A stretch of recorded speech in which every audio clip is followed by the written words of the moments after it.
You're listening to The Art of Imperfect Adulting. I'm your host, Amy Stone. Here, I share stories from real people navigating the adventure that I call adulting. Are you ready? Me too. Let's do this.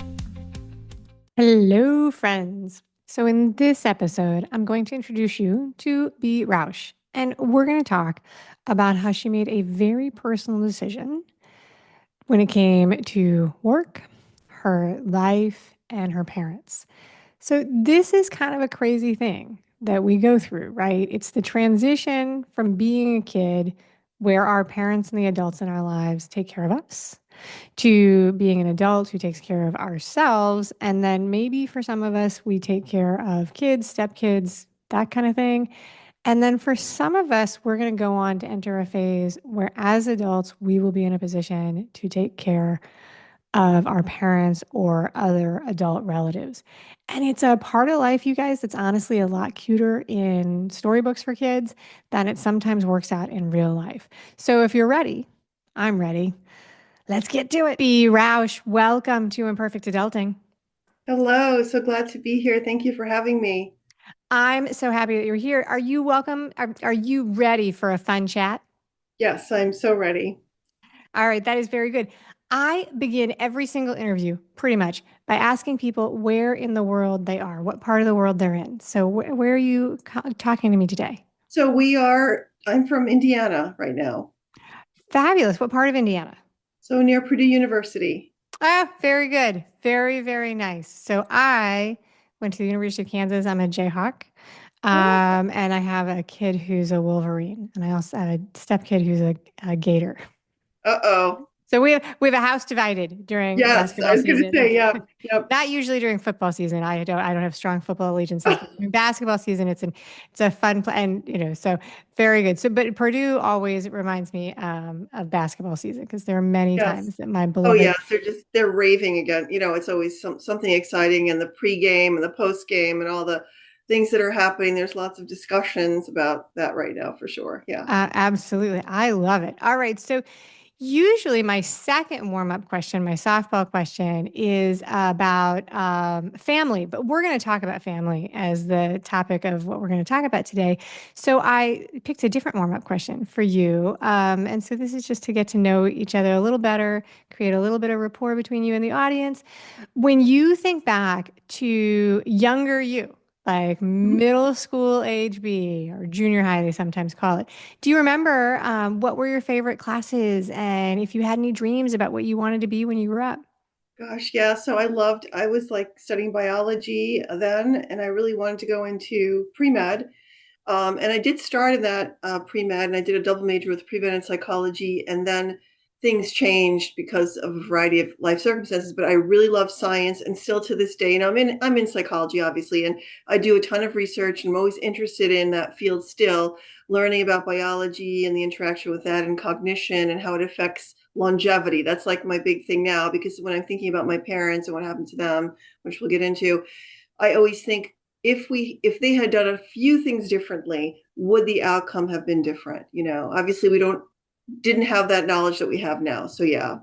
Really interesting. And that is like an area of, and I am not an academic, right? I am not an academic. I graduated from college and was ready to be finished. And but I think that's a really interesting thing to be studying right now because like sort of science and psychology are sort of coming together. So like Yes. neuroscience and bio and Yes. psychology are really merging with Yeah. all the tests and things like that that they can do. And that's very cool. Very, very cool. Okay. So, the nuts and bolts of the choice and decisions and things that we're going to talk about today is that at some point in your recent past, you actually took a what you call a downgrade. I put it in quotations because I borrowed that from your application. A downgrade in your corporate job to get a stronger work-life balance, which has been a life changer for you. Does that sound like a good conversation today? Yeah. So I definitely switched to part-time and,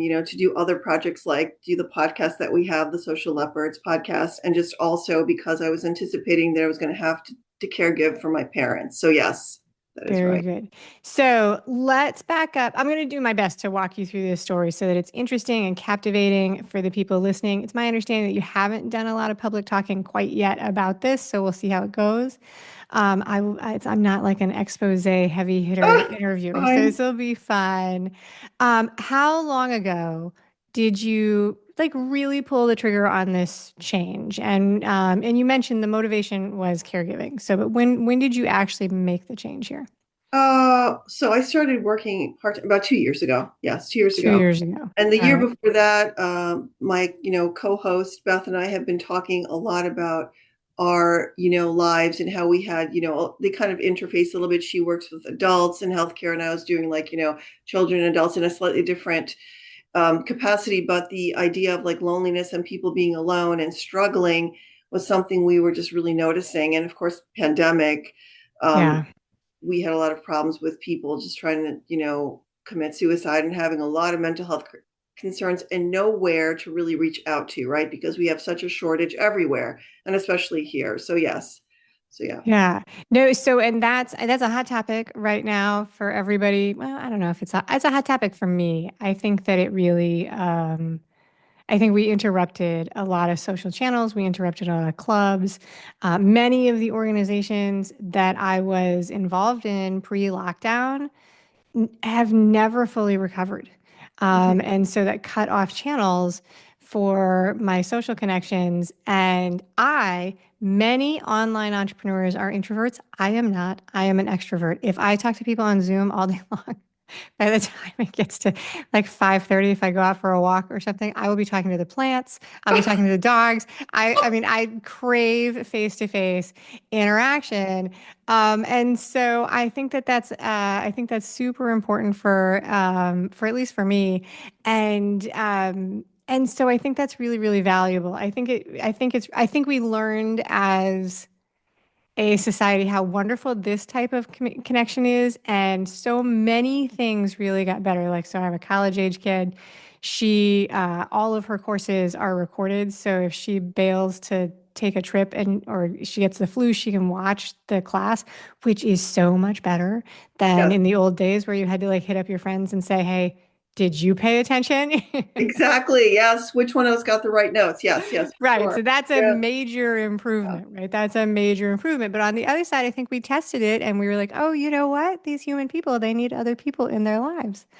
That's me. That's my I do grandiose take on too. it. Yeah. And I could see that you're like very energetic and very, open and interested, and I feel like I the same am. about myself. And I need that. I have a very hard time with, being online all the time, or we have Zoom meetings once in a while, for Yeah. work, but like you, if I can be there in person, that's just better. Yeah. Yeah. I mean, I love being online and I love the connection, but it is true. And I like I am one of those people that every single report card that I got from school ever from when I was a little kid was like she talks too much. Oh, I And then know.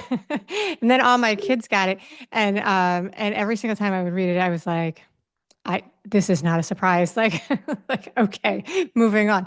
All right. So, I want to back up and let you set the scene for as much or as little as you want to tell us about your family. So you've got parents, Mhm. but tell us a little more. You live in Indiana, who you live with, kids, siblings, pets, all Yeah. those kind of So things.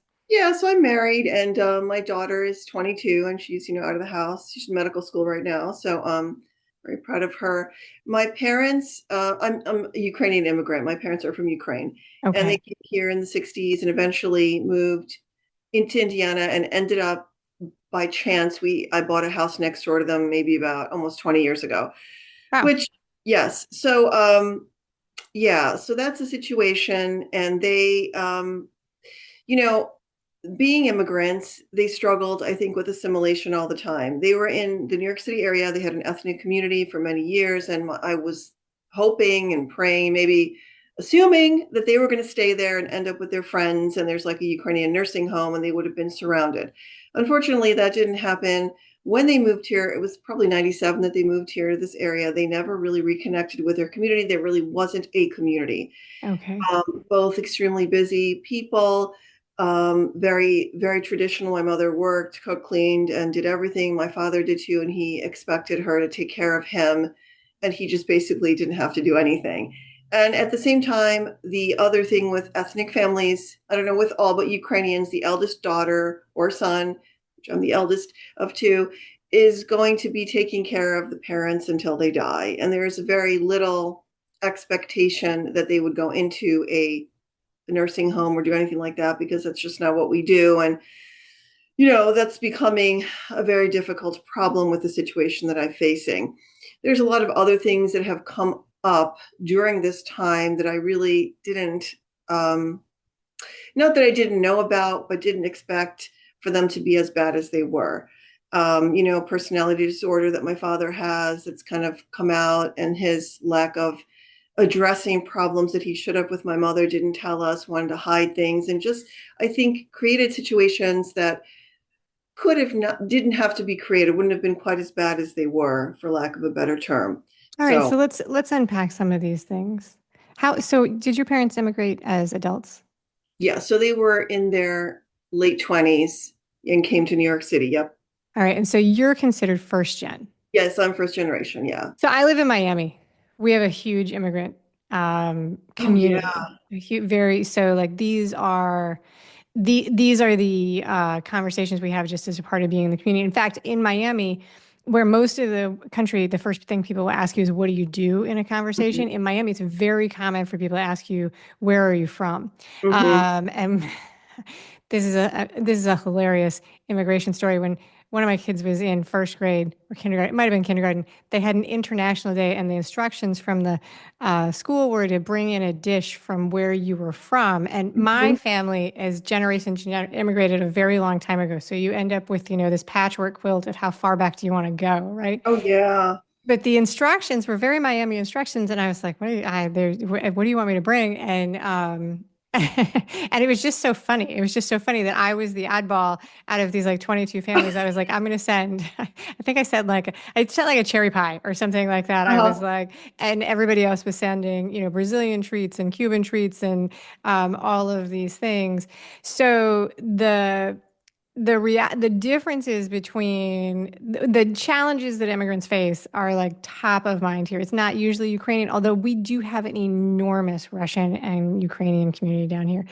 And so it's been a stressful 5 years for your family also, as somebody who has ties to Ukraine. Oh yeah. So very, very good. So caregiving is an incredibly complex stressor on families. And I think that the cultural implications, right? I mean, it can be Yes. family and it can also be, country of origin and tradition.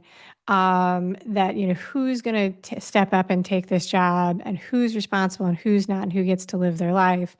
That can be really hard in families. Your daughter is an adult and it looks like she launched. Some people get squished. We call that the sandwich, right? Yeah.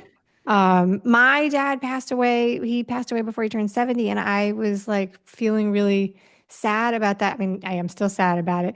But now watching my friends who have aging parents who are going through the caregiving thing, I'm like, oh my gosh, it Yes. was really, really hard, but also maybe it was a gift. Yes. Not a gift anybody wants. Not trying to sell No, the I'm Christmas so sorry present. about that. Yes, but in some Um, extent, at least if he's at peace and it was a quick thing versus like a yeah. long drawn out situation where you're watching someone turn into, for lack of a better term, a vegetable.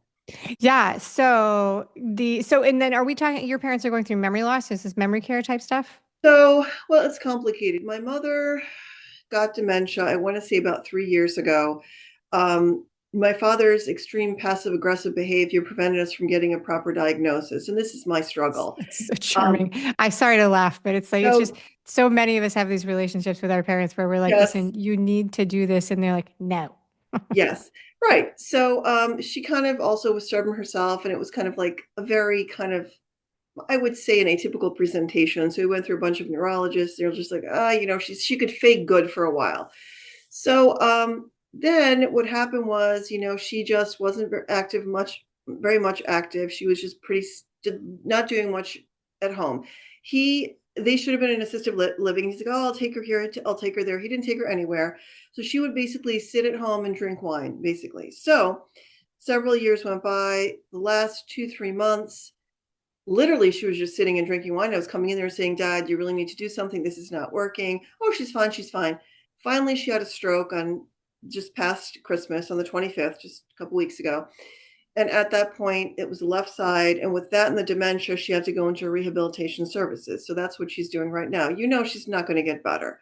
So Yeah, what I'm is going to sorry. happen now as it progresses is that she is going to have 3 more weeks probably of this facility care through Medicare. And then the decision is going to have to be made. What do we do next? My father absolutely does not want to put her into any kind of living home situation. He hangs the carrot over my brother and I of like, well, we're going to give you our inheritance. And I said, at this point, I really would rather have peace of mind. But, we're stuck trying to help him. And he still has power of attorney over himself. I have it over my mother. I have it for him, but since he's still technically with it, Right. um, I could force him to do something, but there's that nuance there. Yes. Yeah, so and that's where we are. So it's like the struggle of, getting him to be realistic, figuring out, can I realistically have her in the home with some care? What's that going to cost money wise? What's that going to cost me mentally? How's that all going to work? So that's where we are right now. We have a couple of weeks to figure it out. It is such a complicated decision, and it's not one that anybody wants to make. I read an article, actually, that's a lie. I read a synopsis of an article that I think is this week, maybe last week, that they really are calling this like an economic crisis in the next couple of decades because the cost of memory care and the cost of senior care is and the number of people who are expected to need it is growing so fast. People are really not prepared, and one of the challenges that people face is the scenario where you're talking about now, where one person is really at a different threshold of care than the other person in the Correct. relationship. And so that's a really, really tough spot for people to be in. And I guess there is that show that is very popular right now. The Man on the Inside with Ted Danson is out, and that is about, it's a cute little story. I didn't watch all of it because it was because the topic is assisted living home and memory care. Yes, yes. Like, and I was like, you know what? This is a very cute thing, and he's a great actor, but it wasn't as enjoyable for me as it might be for people who are not at the phase of life where we Right. are Right, with right, becoming right. Yes. parents, right? But yeah, it's a really, really tough thing. And it's one of these crazy things about adulting Mm-hmm. that before you're in it Mm-hmm. seems like it should be so straightforward. It It's should be. like, right? Yeah. Hey, here's the situation. This is what you need. The dominoes should line up and we should Right. be able to make this decision. But I have not talked to anyone who has gone through this where it has worked like that. I have, it's a very, very challenging situation. So this timeline started when you were questioning your mom's change in abilities Right. Right. 3 years ago or 5 years ago. Well, I would say probably 4 years ago. I mean, she was fairly functional in the sense that she was like still, able to tell you the difference. Like she could tell you if she wanted something or didn't want something. Like she was able to tell you a preference, right? She could do that. She was still able to do her personal hygiene, a little bit of light Right. cleaning, but her memory was like, the short-term memory was going. So I would come back. I would be there on a Wednesday, come back on a Thursday. She didn't know that I was there the night before, and that was stable for a while. And then finally, I'd say I really do believe the stroke that she got recently was brought on by the excessive drinking. And this is where Yeah. I shouldn't say this. Probably people are not going to like it. I do fault my father for this because this is an individual who is able to take himself to the urgent care at the drop of a hat. He's able to go to his own appointments. He is still driving. He's 90. He's still completely with it. And it is a long history in the relationship of neglect towards her that started when they got married. And being the immigrants that they are, being committed to each other, her feeling responsible for bringing her to the United States, she always said this, kept her in a semi, I would say, borderline abusive relationship. It wasn't physical, but it was mental. And I saw this. but what do you, and I would tell her, Mom, you could be okay. No, I owe him my whole life. I owe him the fact that he brought us here, that he got a better life, that he brought my parents here. And I saw this, and I have to struggle now and not be angry because, okay, he's 90. Right. But I also think that you, as a responsible human being, have some responsibility towards your spouse to give them the best that you can. And if you can't, he has resources. He has enough money. He had myself, my brother around to call us and say, hey, I need help. He would never do it. And, and this is the part where that with the caregiving piece that I struggle with, and the fact that he does not even want to make it easier on myself and my brother by saying, hey, I will consider doing X, Y, and Z now. I can afford it because it's going to make your life better. No. Right. And and I get the whole thing with the inheritance. Like at this point, it's like it's not that much, and I could really take it or leave it. I would rather have peace of Right. mind. It sounds really bad, and I'm doing the best. I will probably concede, and we're going to have to bring her home in probably 3 weeks, and I'm going to have to set up this caregiving thing, and then I'm going to have to assess whether this is something that's going to really be feasible for the future. I don't know. Right. So, and the financial aspect in the family relationship, it seems like a trivial thing, right? But you're talking about a cultural thing. It is sometimes very important for parents that they have this dream. There's dreams that people have. They have the Right? dreams of seeing their Exactly. kids get married, sending their kids Exactly. to college, and some people really have a dream of it's a measure of their worth. It's like they're scoring themselves. Yes. Am I gonna be able to pass on this house, this Exactly. thing? And so and then you guys are in this um, discussion as a family, two adults, and you have a difference of opinion. And one of the crazy things about families, right, is that there's no guarantee you're ever going to agree. And it's not actually possible to get another adult who's got, who can make their own decisions to do stuff just because you want them to, Right. Exactly. which is like that you are in the rock and the hard place. This is Sophie's choice. It's like, Yes. right? It's like, I really Yes. think you're making the wrong decision. Then the second wave of that, not to put words in your mouth, is that the decisions that he's making, that is causing more work and stress for you right now. Absolutely. Yeah.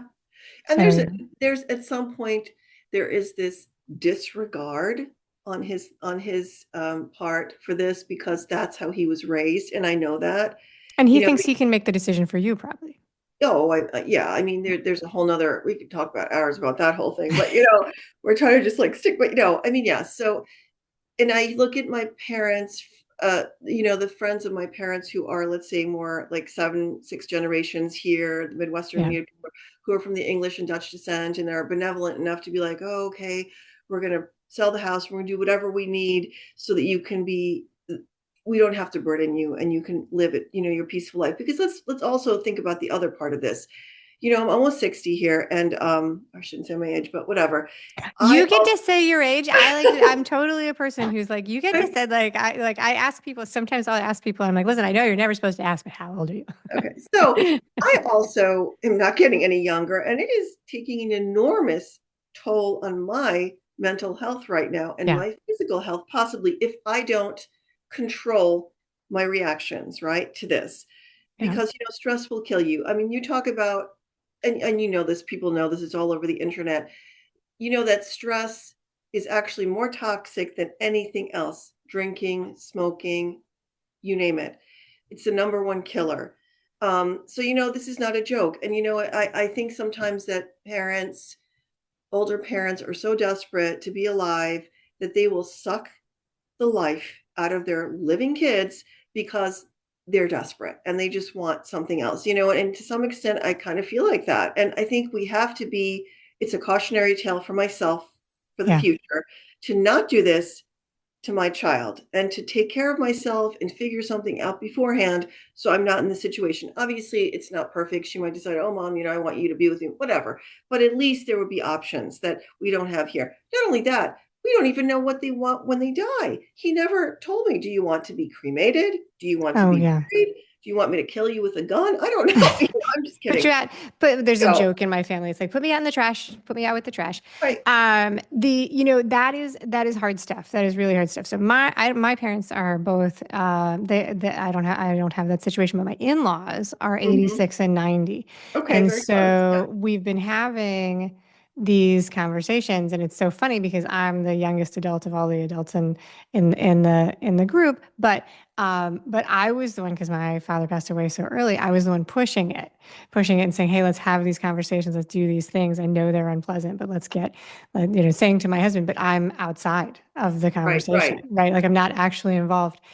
And they wanted to do it, and it was working on. But they went through a period about a year ago where they looked at moving from where they are into one of those progressive setups where you are in an apartment and there's things. right. And the buy-in was so expensive that it was really a shocker. And then kind of like, this is how I learned, some of how I learned about, the inheritance thing. The rules when you go into forever care really are that you sign everything over to the facility. And they have to be right, because if there's no one around, they Right. have to be able to make the decisions. But that's a major concession. That's a major agreement to do. And my father-in-law was like, no, not happening. So do not have to face this right now, but it is a scare. It's not fun party time conversation to have No. these things. All right, so thinking back to when you realize, because it's hard in the beginning when there's dementia and forgetfulness, because it could just be, and I'm not an expert on this, right? So, but it can just be confusion. It can be hearing loss. It can be miscommunication. All of those things in the beginning. When you began to realize that something was going on, describe how you felt at the time, because it's been a couple of years, what you thought the decisions were, and when you kind of realized you were like, I don't have the time to work full time and do this. What I need to do is make this concession. So yeah, so the first thing that happened was it was very, very difficult for me to, when people, if you've seen people who have cognitive delay or have had an accident and Yeah. their facial features change. There's a significant change of how they present. So the first thing that I saw was my mother's face change. She was not the same person. Really? Actually, I didn't know that. Yes. So what I happens didn't know is, that. so with Okay, so back in the day when I was younger, started doing my assessment in psychology, and I would obviously, uh, do assessments for all kinds of disabilities, traumatic brain injury, all this stuff. There were several cases years ago where students had had sadly car accidents, went from normal functioning and had this particular head injury, which would create a complete change in their facial presentation. Wow. You could see that this was not an intelligent person anymore. They didn't have any trauma to face. It was just how the face looked. So this is exactly, if you look at my mother's pictures from before this happened to when she had the dementia, you can see a stark difference. And that was the first sign that, oh my gosh, I cannot believe this happened to this woman. It just was completely, I was, no, it hasn't happened to anyone in our family. It didn't happen to my grandmother, my grandfather. It was shock. And I was crying, probably grieving for probably 3 months, I would say, every day, and just thinking I lost her. And then I had to acquiesce and, remember that she still is my mother and she still had, memories. She still remembered me. I could still talk to her. She wouldn't remember what we talked about. It was kind of funny conversations, but we could do it. I could still take her places. Also noticed that we would go places. She used to like to go shopping and didn't like it anymore. 5 minutes would go by. She wanted to go home. We'd go out to eat. Half an hour. When are we going home? When are we going home? She did Yeah. have a Chihuahua for a while, which kind of kept her kind of stable. The Chihuahua died last year, and that was like a complete drastic even dip into more memory issues, less functioning. She was even doing a little bit of cooking, then she completely stopped doing that. So it was like progressive stages and triggering events along the way. We couldn't get her another dog she wanted me to do, but she was not aware of like how to feed the dog, how to take care of the dog, couldn't take the dog out, to the bathroom. The dog started having accidents because she wasn't taking Chloe out. So yeah, but and then as far as diagnosis went, they That sounds struggled. like that was really challenging. I just want Oh to yeah. I mean, say, I I mean, it was. I mean, my husband is amazing and he is really he is just a rock, and he's just so great. And I have great friends and great community. Like Beth is amazing. She's gone through it already, so I was able to reach out to people. But you feel bad about yourself, the situation, like how did this happen, and you feel like you're stuck, like there's no way out. And I will say I had to tell myself they're not going to live forever. This is a temporary situation, but and let's figure out how we can make it better. How can we normalize, right? So, I had to visit them every other day. I was in there and try to make sure things are taken care of, just keeping it as normal as I can for myself and for them.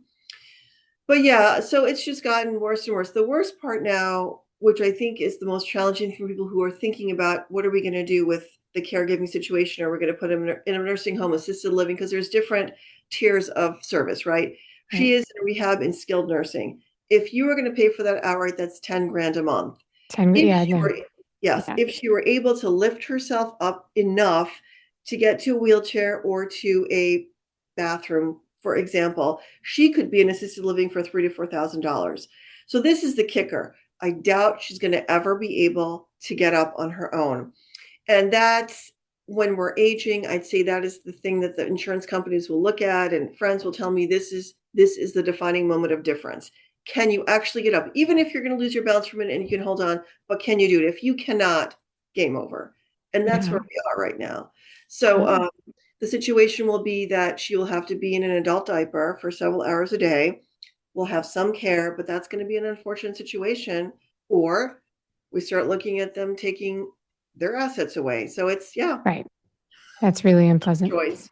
That is really unpleasant. And so 2 years ago, you guys were going through this, and what did you see? What were the options? Because at that point you were working full time, Hmm. and your mom had not had the stroke yet. Correct. So what did you feel like? You described this very well, and it's an unpleasant feeling. You said, it can feel like you don't have any options. When you looked at your life at at that point, how did you get to the point that the choice was that you would downsize your job?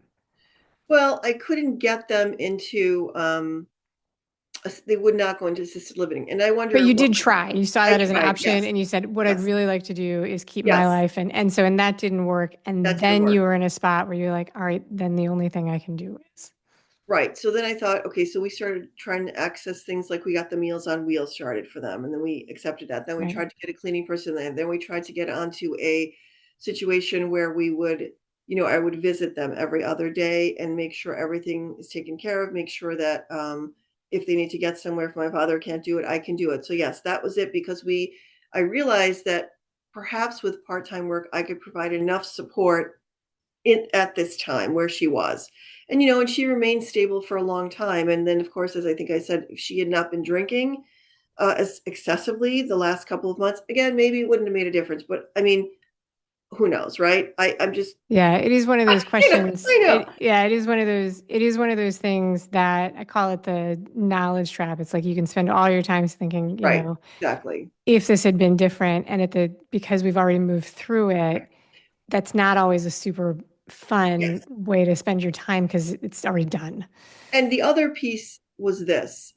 I realized that they were so isolated more than what I didn't know. And I was struck at how did this happen? Is it really the lack of ethnic connection? Is it the neighborhood? Is it that they didn't reach out? Or is it par for the course for aging or pre existing mental health conditions that I didn't know about? And then my father plays these games with his hearing aids. He doesn't always wear them, right? So you're trying to have a conversation with someone who can't hear you. And then people started thinking that he had a listening comprehension disorder. Now, they are foreign. Yes. And then he started alienating himself from people. They were at Rotary because he wouldn't put them on and Yeah. because he didn't want to get a good pair. So then they were completely isolated. So I realized I'm going to It have to, is really isolating, the yes, hearing loss. I'm yeah, laughing because like 86 yeah, and 90 might like this is a thing at our family events. Like the yes, volume goes way yes, up. I know when yes, they're on the phone because people are, yes. full volume to try and get it. And I say that with love and Oh, entertainment. yeah, of course. But it is when you think about how much of our daily life is hearing, it Yes. can be really isolating to Oh, not yes. be able, going out with friends. And I think it's pretty common just because I have heard this over the years that people, well, I can't go to book club or like I can't eat out with my friends, and you put the blame on everything, right? But Right, the right. true thing is that you're not hearing very well, and the hearing aid industry is not getting my vote for like honest, reliable people. If I tell you the truth, like I No, don't, it's true. I think that they go in and they're like, yeah, sure, we'll sell you another set of several $1,000s worth of hearing aids. Yes. And then, now they're all attached to apps on the phones and things, but nobody in this age group is ready to use. Exactly, that's right, they don't even know how to do that. Half of them don't even have an iPhone. Come on. Exactly. Yeah. I find it Yeah, a very, very, it's one of those things where if you don't laugh, you'll cry. yeah.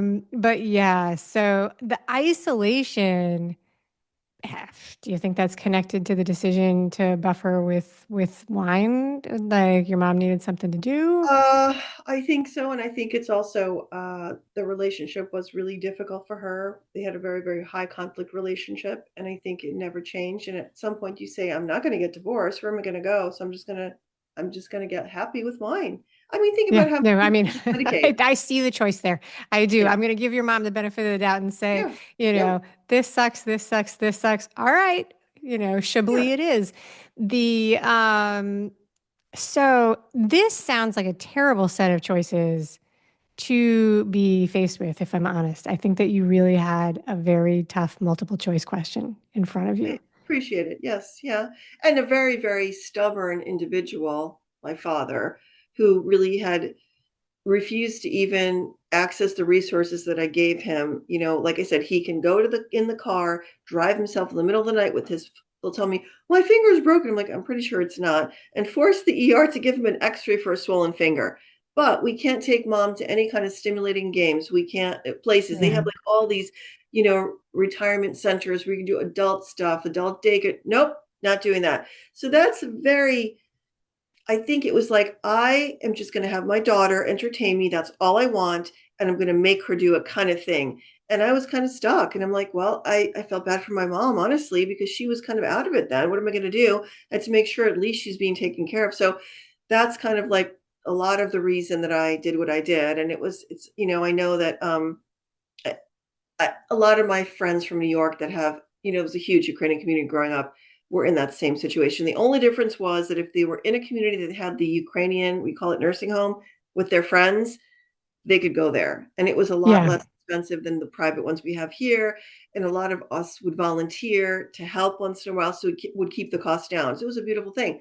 They left the community, They and left the community. And one of the things I was thinking about several months ago is that this is actually a very modern situation. If you went back 150 years, this was not something that people were talking about. There were not as many facilities. People were not living as long. It was a completely different thing. So my grandmother did she was widowed and she did move into a community. So I remember that. But I think that it was the exception until now it has become absolutely. something that, and there's a lot of things there, but it's not necessarily the thing that I was thinking about is like, this is actually not something that people could have trained us. This is not something that we've modeled from past generations. Because You're right. sometimes there's a social conversation that's like, oh, well, which I feel like you've been getting a little bit. It's like it's your job to take care of us. It's not the same equation as it was when your parents did it or their parents did it. It's not the same question. So, what changed for you in good and bad ways when you cut back the hours that you were working and made that concession? How did life change? Well, I mean, I think it was also just kind of opening me up to other creative ways to, contribute to the world and maybe help me Okay. focus on what more I wanted to do before I die, because Okay. I've been doing the same job for 29 years, and it's a long time and really very, very involved. It was a very all consuming job. I mean, it's not just 5 days a week, it was 7 days a week. It was unending. And I was kind of like, gosh, I've lost so much of my time. I want to do so many things. And now I've had a little bit more time. So it's been a blessing, kind of. It's a blessing Okay. in disguise. I'm always trying to look for that silver lining every single day. I'm a pretty positive person. So um, this is a negative thing, but we're going to figure out where the silver lining is, and the whole podcast thing would never have happened. We would never have had the time to do it had I been doing that. I had more time to reach out to some of my female friends and deepen those relationships because they became this enormous community support for me when went out of town. I could call them.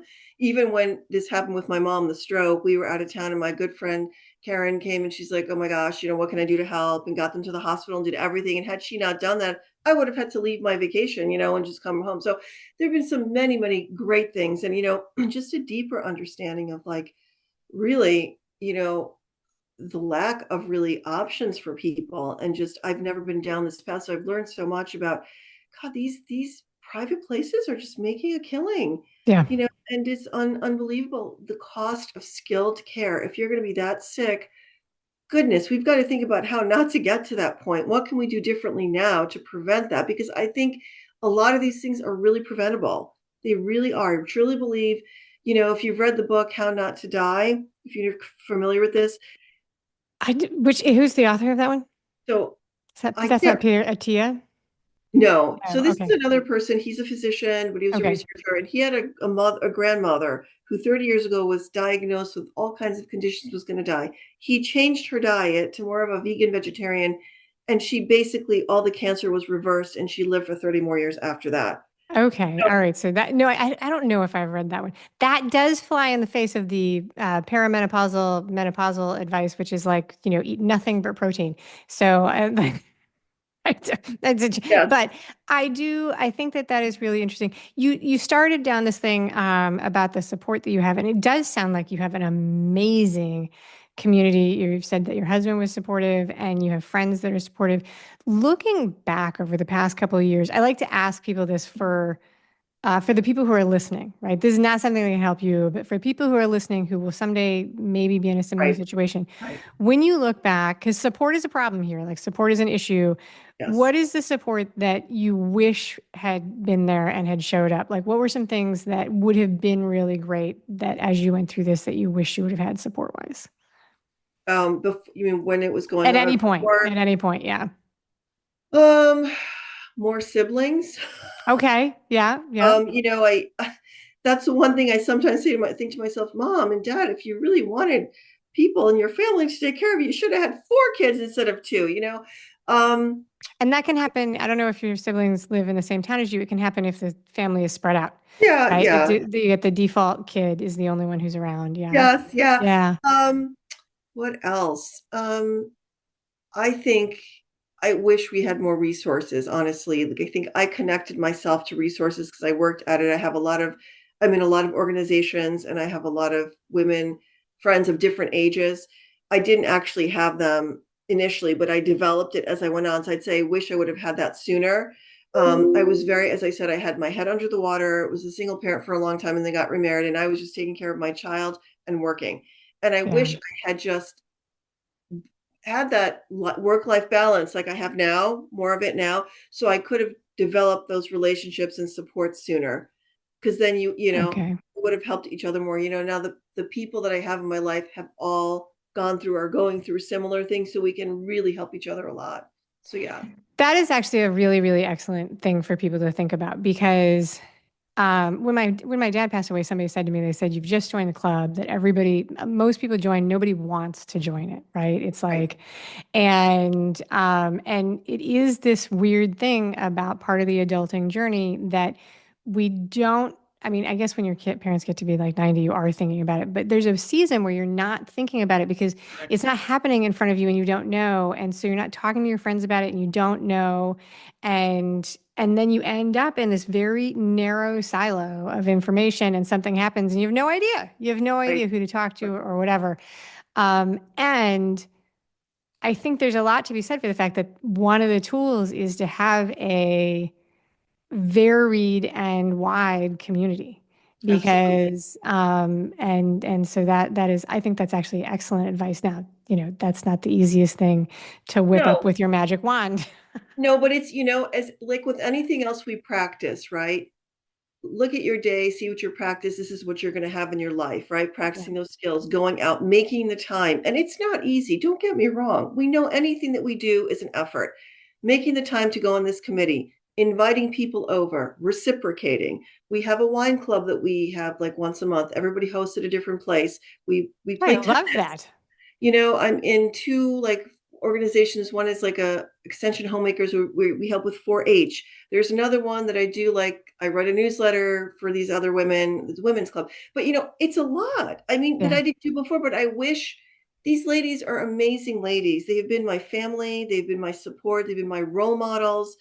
I mean, I'm so blessed to have them. But as I said, I was too over focused on the job, on like the fear of like, I have to support my child kind of thing, or, I'm just too overcommitted. And I think I'm not the only one. I think it's like Yeah. something we fall into these traps, like, oh my God, I have to make that deadline instead of like maybe spending time with, somebody else. No, make the time for your friends and your family because you never know. You never know. I will say, I think that it's easy to go that route. I think there's a lot of pressure on both sides. And also, I mean, I think that you were doing a good job of meeting the needs of your family at the time. So it's easier to see in hindsight that it was out of balance, and sometimes it feels like it is in the moment. All right, um, I want to give you. We're going to wrap this up in a second, but I do want to give you a chance. You've mentioned it a couple times. I would love to give you a chance to tell the audience about your podcast and what you're doing and how they can find it. So it's socialleopards.com or it's just Social Leopards. And we have socialleopards.com website, but it's B at Social Leopards. And it's on Audible and it's on Spotify. And it's the first season is really talking about loneliness, social anxiety, how to make friendships, where to make friends, the problems with it, taking steps to kind of like sort of test the waters, strategies. We talk about our own experiences, how we met, and what we struggle with. And this season is about perspectives of Okay. various topics, but yeah, that's pretty much what it is. But yeah. So I'll put the links for that in the show notes and in the email that goes to all of the community. The easiest way to get the links for the people listening is to sign up on the email list for Imperfect Adulting, because then it shows up in your inbox. You just click on it. I want to just touch on it. It's come up in many of the interviews I've done. I heard, so for me, motherhood was like new motherhood when the new baby, it was a very isolating experience. It surprised me. But I read something within the last year, so 2024, that millennial parents are the most isolated group of parents, that they're actually studying them. They are self-identifying as lonely and unsupported. And so that was a scary thing for me because I'm not a millennial. I was before that. And I did find that, to be a challenge because I left my like community of being a worker and then was Mhm. like, oh, this 8-pound person is keeping me busy, but they're not great conversation. And I had to find a new group. So I think that the loneliness thing is really important for people, not just people who are caregiving, but people of all ages. And one of the benefits of the wide communities that we're talking about is that it's helpful to have multiple generations, access to multiple generations, younger people to inspire and energize communities, and people who have already been through some things to advise those of us who are younger so we're ready for what's coming. And so I think that's really important. All right, so now we're going to wrap up. I'm going to ask you 3 questions. Not related to anything. It's not a Okay. quiz. It's just for fun. Okay. The idea is, you just give a quick answer. All right. Sure. So, what is the last thing you do every night or most nights right before you go to sleep? Meditate. Really? Oh, I'm so Yes. impressed by that. Yeah. So I have this happy place, which is the beach. I love the beach. I grew up in Staten Island, New York, near the beach. And so I'm just at the beach for about 5 minutes every night. So that's your serenity spot. You're That is channeling my, the. yes. Yep. That's very, very. Mine is also a beach, but I love the beach so much that I moved so that I'm like near it all the time. Nice. So what is a skill or talent? This is like not a heavy duty question, so don't overthink it. But something, a skill, a talent that you wish you could do, but you can't. Something that you sometimes see people do maybe, and you think, oh my gosh, that is so cool. I wish I could do that, or I never, whatever. I just wish I was better at sports. I don't know. That sounds Okay. really Yeah, bad. no, Like I have that's friends who are fine. just like, yeah, really good at all these sports, and I'm just not. I only have certain ones, but yes, not yeah. All right, that's a good answer. All right. So now this question actually only works if you don't drive an electric car. I realized that as I wrote it down. But are you a person who goes, because you can divide people who drive cars into two groups, right? Are you a type of person that goes all the way to the empty, empty, empty before you put gas in your car? Or are you a person who fills up the tank with plenty of time before you run out of fuel? I'd say I'm in between. Depends Okay. on the day. I will tell you that twice in my life I have run out of gas because I was just too busy, but I'd say I'm somewhere in between. So you have actually, I have never run out of gas. I'm Twice absolutely the on person. the most coldest days and on the yes. I'm going to totally reclassify you and tell you that that means you're officially the empty, empty person because when I get the like note, now you like before in the days, it was just like a needle, but now you get like a notice, you've got Yeah, 50 miles yeah, to go. yeah. Like when that comes up, the next time I go by a gas station, if I have 5 minutes, I'm like, yeah, here I am filling up.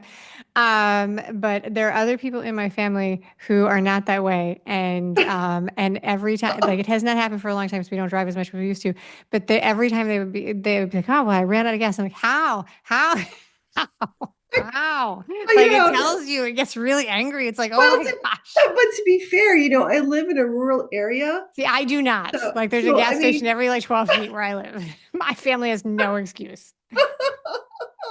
You get a pass, like, because you okay. could misjudge it. You could misjudge it. You could be like, I think I could make it, and really, you can't. You get I that you're. I'm team B. I'm team B on that. My family throwing them under the bus. They Thank you do so not much. get. All right, that's it. B. Rausch. Thank you so much for being a great guest Well, today. thank you, Amy. You're amazing. It was really nice talking to you, and I appreciated all the follow-up questions and how involved you were, and it was really terrific to meet you. Thank you for listening today. I hope that you enjoy the show. And before I go, I want to encourage you to become a bigger part of the conversation. Obviously, subscribe wherever you're listening to the show. Listen to more episodes. That'd be great. Obvi again, please write a review and tell your friends about the show. That truly is a great help for getting the show in front of new people. Okay, but more fun for you yourself, head over to imperfectadulting.com and join the email community. You'll get some free stuff right away, and that way you'll begin to get the emails about the podcast. This includes the links for the special offers from the guests, and it's the only way to get that. Also, if you aren't in the mood to listen, I actually include an article directly in those emails. Whee! Now, if you love this and you crave more time with me, Amy, as a coach, a mentor, or just adultier adult, numero uno, check out The Village. If you have a story you want to share with the listeners, I'd love to hear from you. I have an open application. Just let me know you want it. And that's a wrap for today. Until next time, remember, the journey is the destination. Ralph Waldo Emerson said that, not me. Well, until just now, I did just say it. But what I want you to hear today is that if your adulting journey isn't going the way you expected, that may not mean that you're lost. It may just mean that you're on your way. This is Amy Stone, signing off. The Imperfect Adulting podcast is created and produced by Amy Stone and Amy Says So. Anything expressed on this show is offered as entertainment, and the views of the guests may not always represent the ideas and viewpoints of the host. That's me. Amy does not intend or hold herself out to provide professional advice or recommendations of any kind. In the end, you and you alone need to make those kinds of decisions based on your personal and individual situation, needs, circumstances, and comfort level.